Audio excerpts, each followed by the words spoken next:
Markus 8 ayat 31 sampai 38. Kita boleh sama-sama dengan pelan-pelan saja. 1, 2, 3. Kemudian mulailah Yesus mengajarkan kepada mereka bahwa anak manusia harus menanggung banyak penderitaan dan ditolak oleh tua-tua, imam-imam kepala dan ahli-ahli Taurat, lalu dibunuh dan bangkit sesudah 3 hari. Lanjut.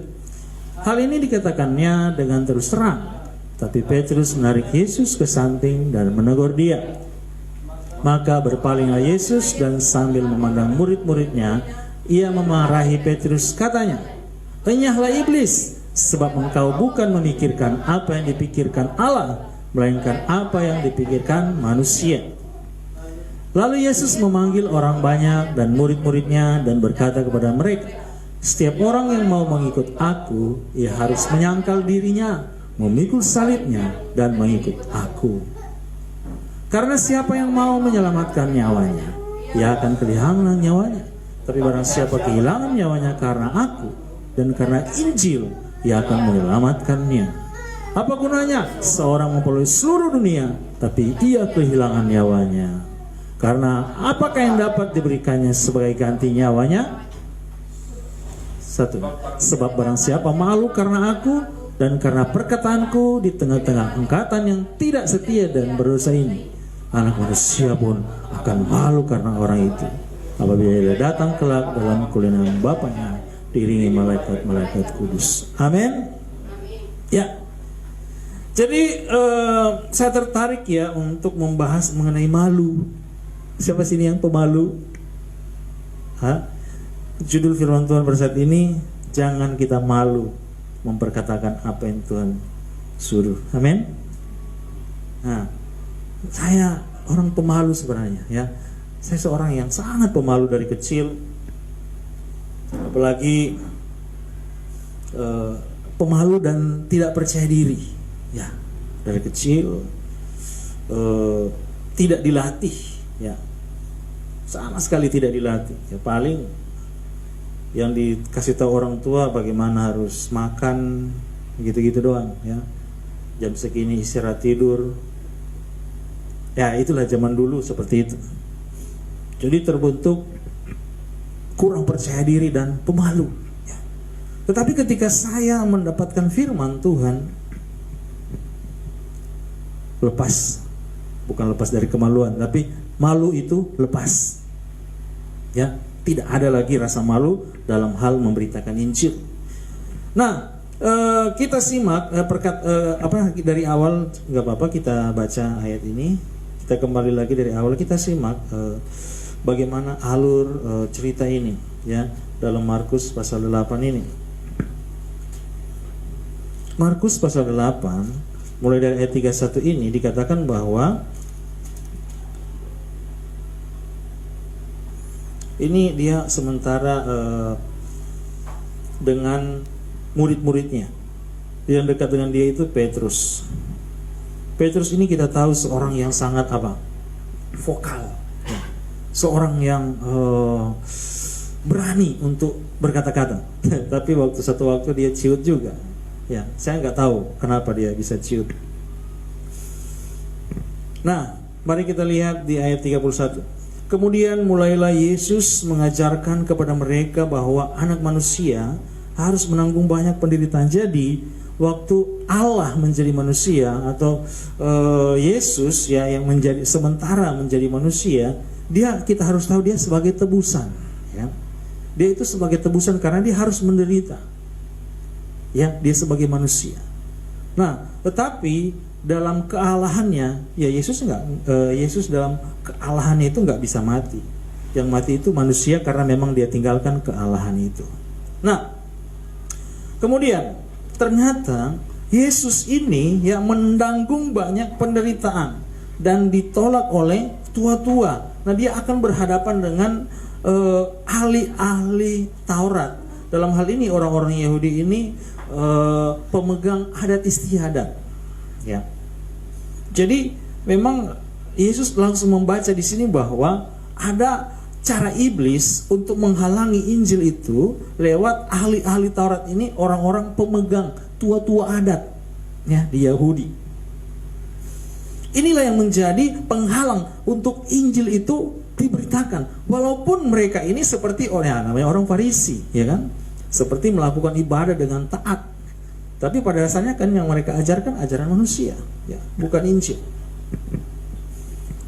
Para tua-tua, imam-imam kepala dan ahli-ahli Taurat lalu dibunuh dan bangkit sudah 3 hari. Bahkan Yesus itu memang mati karena orang-orang ini. Nah, kemudian ada satu pola pikir dari murid Yesus sendiri yang harus kita pelajari. Di ayat 32 begini. Hal ini dikatakan oleh Yesus dengan terus terang. Tetapi Petrus menarik Yesus ke samping dan menegur dia. Artinya, Petrus mempunyai pola pikir yang menurut saya wajar-wajar saja kalau memakai standar manusiawi. Kenapa? Karena Yesus itu mau dibunuh gitu ceritanya kan. Petrus mempunyai pola pikir standar dunia lah gitu, standar manusiawi. Nah, Petrus tidak setuju waktu itu kalau Yesus mau dibunuh gitu. Ayat 33, maka berpalinglah Yesus dan sambil memandang murid-muridnya, ini ayat 33 sekarang. Murid-muridnya ia memarahi Petrus. Bayangkan, ya, di ayat 33 ini Yesus bilang ke Petrus, katanya, "Enyalah iblis, sebab engkau bukan memikirkan apa yang dipikirkan Allah, melainkan apa yang dipikirkan manusia." Nah, mari kita perhatikan ayat ini. Petrus mau membela Yesus, ya kan? Petrus mau membela Yesus, tapi Yesus bilang iblis. Nah, ada rahasia apa di sini, Bapak Ibu? Kira-kira? Yesus mengatakan bahwa nanti dia akan mati oleh aturan adat istiadat orang Yahudi ini. Karena yang memvonis mati dia aturan orang imam-imam besar ini. Yang mengeksekusi pada waktu itu memang kaisar ke Roma, ya, karena Roma lagi berkuasa di situ. Tapi mereka tidak dapati kesalahan Yesus, gitu. Ya, kalau Yesus dibunuh oleh hukum orang Yahudi, dilempari dengan batu. Tapi karena waktu itu yang berkuasa adalah kaisar Roma, jadi dia mati di salib. Ya, oke. Di sini dikatakan bahwa Petrus mau membela Yesus, tapi Yesus bilang, "Enyalah iblis." Kira-kira kita mendapat sesuatu nggak di sini, Bapak Ibu? Hah? Saking sayangnya Petrus kepada Yesus, karena Yesus bilang dia akan mati. Tapi kok kenapa sih Tuhan bilang, "Enyalah iblis"? Nah, ini juga yang seringkali terjadi di dalam kehidupan kita. Kalau kita memakai pola pikir standar manusia, kita akan membela Yesus seperti ini, ya kan?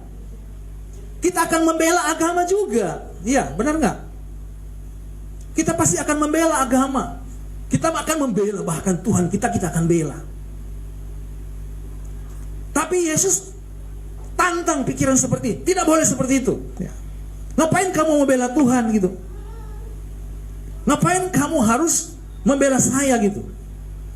Karena Petrus pada waktu itu memakai pola pikir standar manusia, humanis. Nah, di dalam kehidupan kita sehari-hari pun kita akan diperhadapkan dengan ajaran-ajaran, ya, yang dimana orang-orang itu akan membela Tuhannya, ya kan?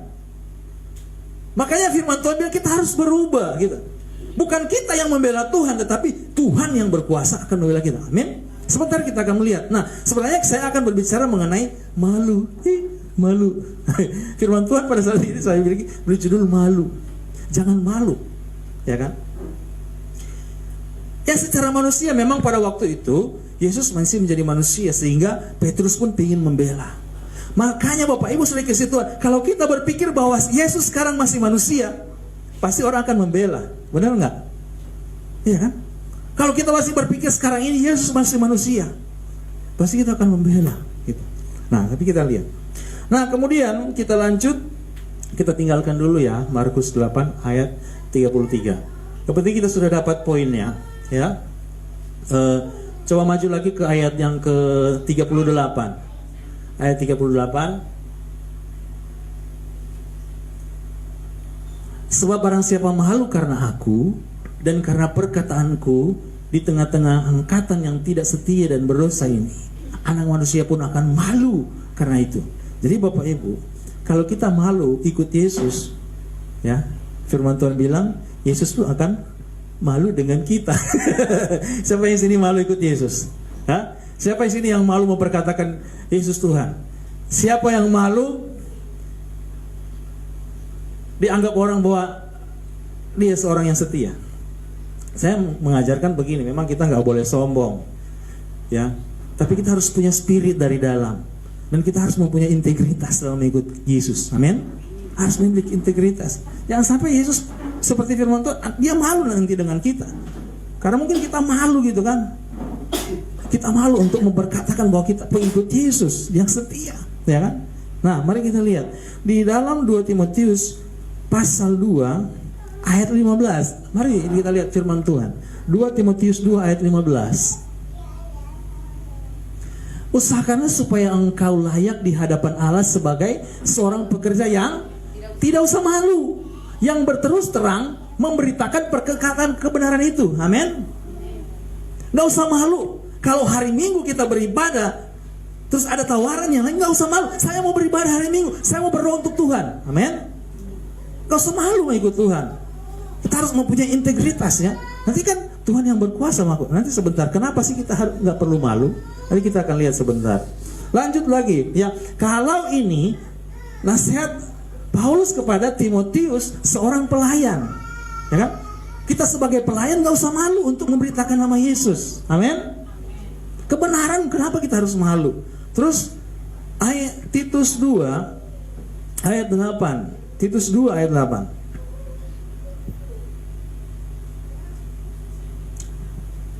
Sehat dan tidak bercela dalam pemberitaanmu, sehingga lawan menjadi malu, karena tidak ada hal-hal buruk yang dapat mereka sebarkan tentang kita. Maksudnya begini, kita pernah dengar mengenai Daniel, ya, seorang pemuda. Kita dengar mengenai Yusuf, seorang pemuda. Teman-teman Daniel, Sadrak, Mesak, dan Abednego, ya. Itu saya dapat waktu saya baca firman Tuhan ini, saya teringat akan orang-orang ini. Kenapa Sadrak, Mesak, Abednego mereka tidak malu dengan Tuhan mereka?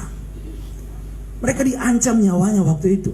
Kalau kalian tidak menyembah patung yang dibuat oleh raja, kalian akan dimasukkan ke dalam api yang menyala dan ditambah 7 kali lipat. Gitu, nyala yang begitu besar. Begitu juga dengan Daniel. Kalau didapati Daniel masih menyembah Tuhannya, dia akan dimasukkan ke dalam gua singa, ya kan? 2 minggu lalu atau 2 minggu lalu saya khotbah mengenai Daniel. Nah, Daniel dan tokoh-tokoh Alkitab ini mereka tidak malu sehingga mereka itu diangkat oleh Tuhan, ya. Amin. Kalau kita tidak malu akan Tuhan, Tuhan akan mengangkat kita. Ya.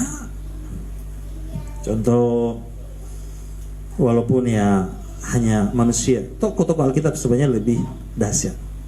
Nah, contohlah Ahok lah, dia tidak pernah malu.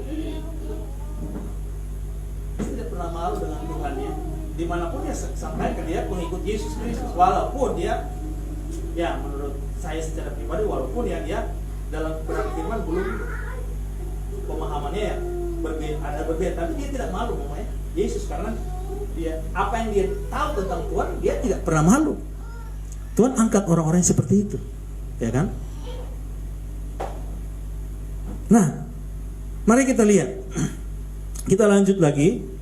2 Timotius pasal 1 ayat 12.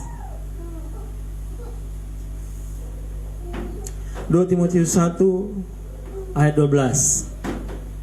Itulah sebabnya aku menderita semuanya ini, tetapi aku tidak malu, karena aku tahu kepada siapa aku percaya, dan aku yakin bahwa Dia berkuasa memeliharakan apa yang telah dipercayakannya kepadaku hingga pada hari Tuhan. Paulus memberikan nasihat kepada Timotius, ya, walaupun dia menderita, dia tidak malu karena dia tahu benar siapa Tuhannya gitu. Makanya sebenarnya saya banyak berkhotbah mengenai, sebelum saya khotbah ini, Dulu saya ulang-ulang, kita harus tahu siapa Tuhan kita. Kita harus tahu siapa Yesus, ya kan? Kalau kita sudah tahu siapa Yesus, kita nggak akan malu. Sebentar ada ayatnya lagi nanti kita lihat, ya kan? Paulus tidak malu, ya, walaupun dia menderita, walaupun dia di penjara.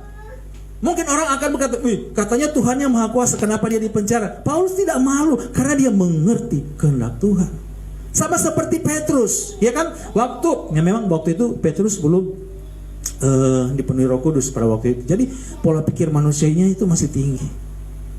Nah, waktu Petrus juga, waktu dia membela Yesus, Yesus bilang, "Enyahlah iblis," gitu. Menderita, tetapi aku tidak malu karena aku tahu kepada siapa aku percaya. Ya, dan aku yakin bahwa Dia berkuasa memelihara. Artinya begini Bapak Ibu Saudara dikasih Tuhan. Kalau kita sungguh-sungguh sudah mengenal Dia, ini memang dasar yang saya ulang-ulang waktu lalu. Kita harus tahu dulu siapa Tuhan yang kita sembah. Ya. Kalau kita sudah mengenal Dia dan kita mengalami kuasanya, kita nggak akan malu seperti halnya Paulus. Mari kita lanjut ke 2 Timotius 1 ayat 8. Nah, ini ada satu lagi, 2 Timotius 1 ayat 8. Jadi janganlah malu bersaksi tentang Tuhan kita, dan janganlah malu karena Paulus, ya, karena aku seorang hukuman karena Dia, melainkan ikutlah menderita bagi Injilnya dan kekuatan Allah. Jangan malu untuk memperkatakan firman Tuhan itu dimanapun. Karena Yosua 1 ayat 8 kata, perkatakan firman Tuhan itu, renungkanlah siang dan malam, kamu akan berhasil. Amin. Selalu perkatakan, dimanapun kita berada, apa-apa, perkatakan hal-hal yang mengandung firman. Tapi jangan jadi seperti orang Farisi, dibikin main-mainan itu, ya kan? Dibikin main-main, oh udah ayat begini. Enggak, perkatakan sesuatu yang berkuasa, itu akan merubah orang yang berhadapan dengan kita. Jangan juga malu jadi jemaat di tempat ini. Ya kan? Jangan malu dengan Paulus, karena Paulus di penjara, ya kan? Pada waktu itu Paulus memberitakan Injil, tetapi dia di penjara. Ya, Paulus bilang jangan malu karena aku, gitu. Kita melayani Tuhan yang dahsyat loh, gitu. Sebentar kita lihat ayatnya. Jangan malu jadi jemaat di sini, ya kan? Ini saya secara pribadi. Jangan malu juga kita membawa kita jemaat di sini, ya.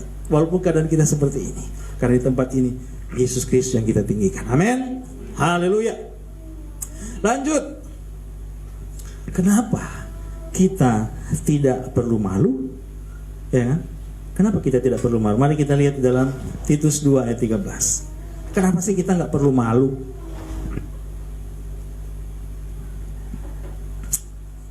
Satu, dua, tiga. Dengan menantikan penggenapan pengharapan kita yang penuh bahagia dan pernyataan kemuliaan Allah yang maha besar dan juru selamat kita, Yesus Kristus. Bapak Ibu saudara kasih Tuhan, Allah yang maha besar, bahasa Arabnya Allahu Akbar, ya kan? Siapa namanya? Yesus Kristus, ya kan? Nggak apa-apa kita juga mengatakan Allahu Akbar. Di tempat ini kita berteriak Allahu Akbar, nggak masalah. Yesus, tapi yang kita imani Yesus sesuai firman Tuhan, ya. Allah yang maha besar. Ya, kalau orang Kristen di Arab kan ya begitu, Allahu Akbar, ya kan? Cuma bahasa saja kan. Allah yang maha besar, Tuhan kita Yesus Kristus. Nah, kenapa kita tidak perlu malu? Karena kita menyembah Tuhan yang dahsyat. Amin. Allah yang maha besar. Nah, kemudian Wahyu 1 ayat 8. Ya, kita firman Tuhan mungkin singkat tapi padat, ya. Wahyu 1 ayat 8. Sama-sama, 1, 2, 3. Aku adalah Alfa dan Omega, firman Tuhan Allah, yang ada dan yang sudah ada dan yang akan datang, yang maha kuasa. Amin. Kenapa kita nggak perlu malu mengiring Tuhan Yesus? Karena ini, Dia adalah Alfa dan Omega. Dia adalah Allah. Amin. Yang ada dan sudah, artinya Alfa dan Omega itu dulunya Dia sudah ada, karena Dia yang menciptakan segala sesuatu. Ada sebentar ada ayatnya.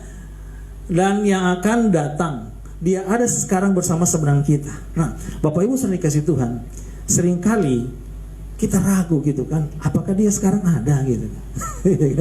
Padahal firman Tuhan bilang Alfa dan Omega, berarti sekarang pun dia ada. Amin. Dia ada saat ini dan dia juga ada di masa yang akan datang. Dia menguasai segala waktu. Dia menguasai waktu ya, bukan Tuhan yang diatur oleh waktu, tapi segala sesuatu ada di dalam tangan Dia, ada di dalam kuasanya. Nah, Tuhan yang Maha Kuasa, mari kita lihat ayat yang tersangkut di situ, Wahyu 4 ayat 11. Wahyu 4 ayat 11, mari kita lihat ayat yang sama dengan ini ya.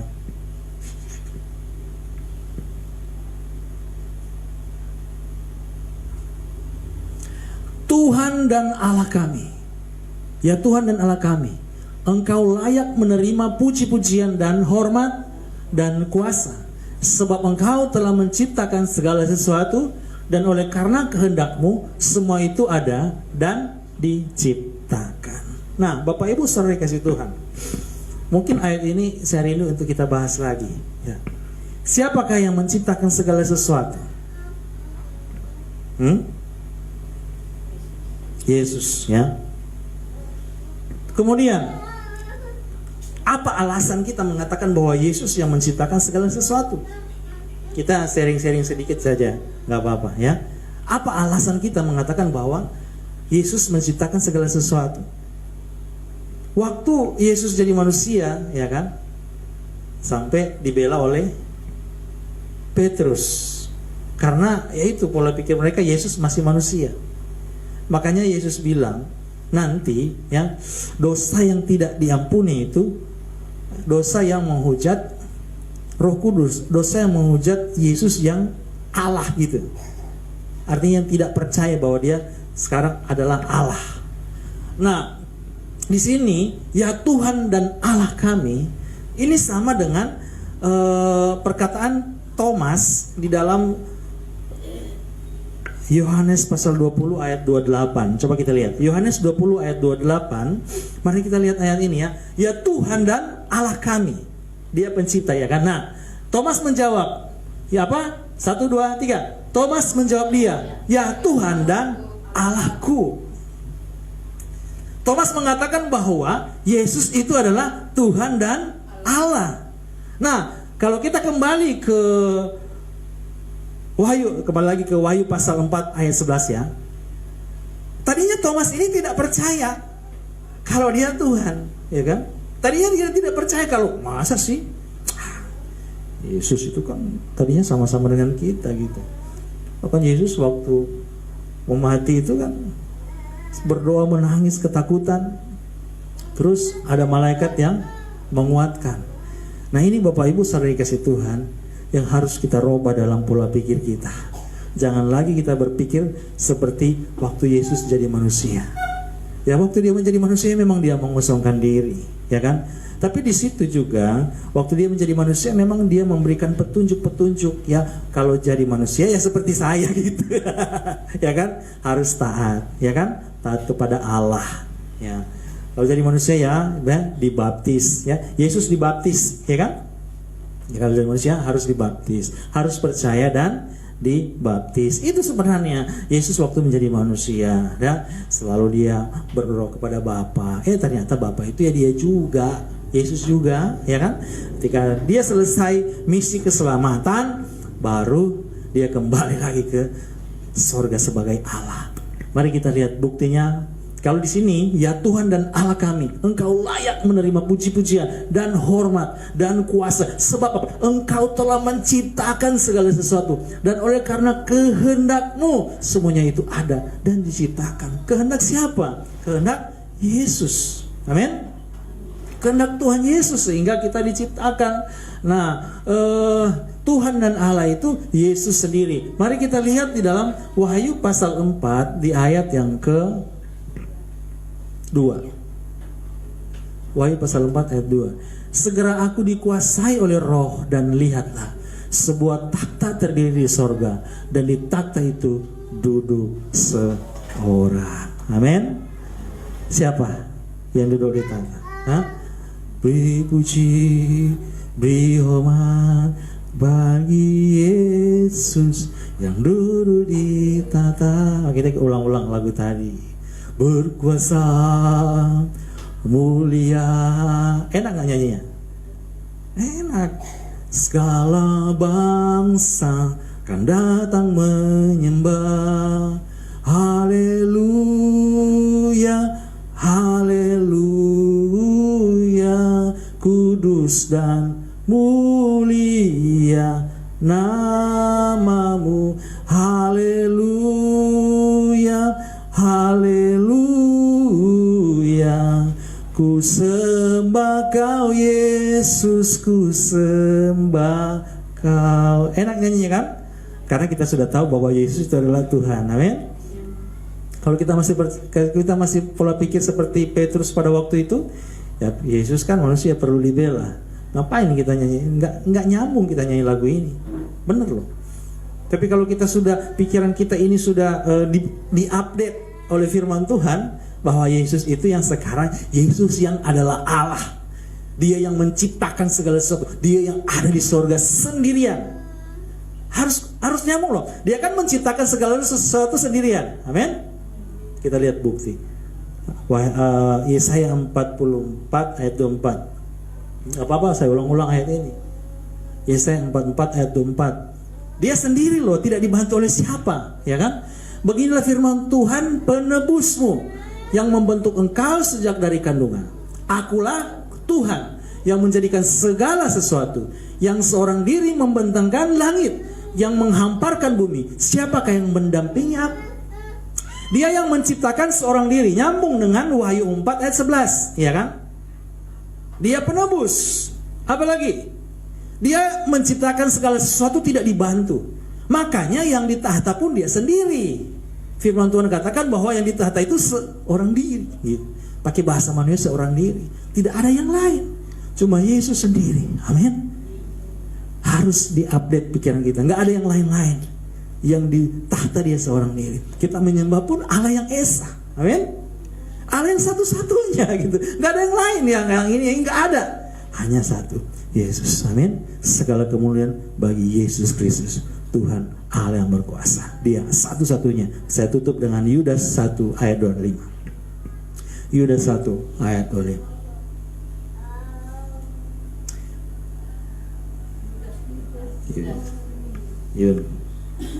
Yunus. Nggak ada Pak Yunus, nggak ada di sini. Yudas. 1, 2, 3. Allah yang Esa, Juru Selamat kita, oleh Yesus Kristus Tuhan kita. Bagi Dia adalah kemuliaan, kebesaran, kekuatan, dan kuasa sebelum segala abad, sekarang dan sampai selama-lamanya. Amin. Gak usah bingung-bingung Bapak Ibu. Yesus Kristus adalah Tuhan satu-satunya. Amin. Kalau kita baca waktu Dia menjadi manusia, itulah konteks waktu. Harus kita ketahui. Mama Manuel dulu masih anak-anak. Kalau dulu waktu anak-anak dipanggil apa? Masih anak-anak. Kalau orang Jawa, nduk ya. Nduk. Lakawe. Hah? Kalau masih anak-anak. Lakawa. Iya, enggak apa-apa. Hah? Lakawa. Kalau Batak masih anak-anak, ucok. Kalau sekarang masih dipanggil lakawe, mau enggak? Hah?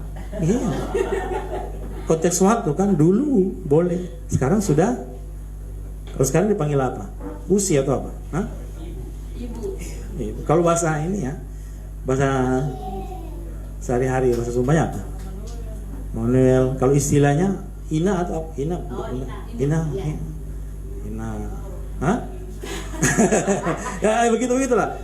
Nggak mau kan dipanggil lagi lakawe kan? Lakawa kan? Masih anak. Beda dong waktunya ya. Sama Yesus juga dulu waktu Dia jadi manusia. Jangan lagi anggap Dia masih manusia. Sama seperti Petrus dong. Karena Petrus memang memang waktu itu dia masih manusia. Itu pun Yesus bilang, "Nyala iblis," kepada Petrus, ya kan?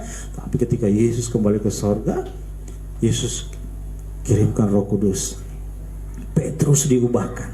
Petrus memiliki Roh Kudus itu. Roh Kudus itu adalah Roh Yesus juga. Petrus 1 kali khotbah 3.000 orang bertobat. Petrus lewati orang-orang sakit, hanya bayangannya orang sembuh. Luar biasa, ya kan? Karena dia paham, oh ternyata sama seperti Thomas, oh ternyata engkau Tuhan, engkau Allah itu. Karena dia sudah naik ke surga, mereka, oh ternyata dia Tuhan. Tadi yang bersama-sama dengan kita itu dia Tuhan loh, gitu. Amin. Update pikiran kita. Jangan lagi menganggap Yesus itu masih manusia.